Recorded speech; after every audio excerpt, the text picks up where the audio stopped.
fuck up.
Thank you so much for watching till the end.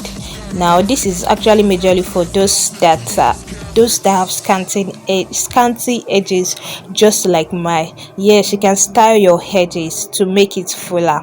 Yes, you can style it to make it fuller actually. So can you see the way I styled my?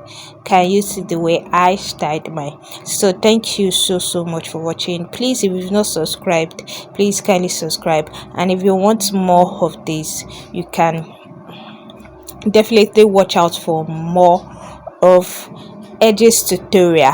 Yes, I actually just started doing this and I think this is nice. So thank you so much for watching. If you've not subscribed, kindly subscribe. See you in my next video. Bye for now.